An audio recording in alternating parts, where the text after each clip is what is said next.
La capitale, de nouveau barricadée, des immeubles fermés à clé et des rues complètement vides. La Chine reconfine des millions d'habitants face à une explosion des cas de Covid-19. Selon les autorités sanitaires, un peu plus de 35 000 nouveaux cas ont été signalés ce vendredi, un nouveau record depuis le début de la pandémie. Face à cette politique zéro Covid ultra stricte, la colère continue de monter. Un grand nombre des cas sont asymptomatiques. Alors le danger immédiat pour la vie humaine n'est pas si grave. Dans ces circonstances, il vaudrait peut-être mieux que les dirigeants développent une approche plus adaptée à la prévention et au contrôle de l'épidémie, surtout maintenant que l'économie est dans un état d'effondrement complet. Il est difficile de trouver un emploi pendant la pandémie. Je suis le seul enfant de ma famille. Maintenant, je porte le fardeau de payer l'hypothèque et les prêts de la voiture tout seul.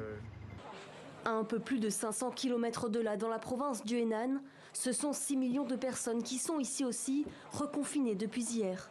Une nouvelle quarantaine instaurée alors que la ville a fait face cette semaine à de violentes manifestations, notamment sur le site de la plus grande usine de fabrication d'iPhone au monde. Ces employés d'un sous-traitant d'Apple se révoltent contre les autorités, vêtus de combinaisons blanches.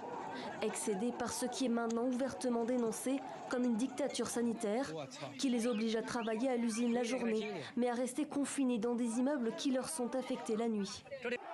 Les émeutes sont d'une rare violence dans un pays fatigué par bientôt 3 années d'une politique sanitaire très stricte. Un mécontentement qui contamine d'autres villes chinoises. Sur ces images tournées hier dans le Xinjiang, ces habitants sont eux aussi dans la rue. Ils réclament le retour à une vie normale.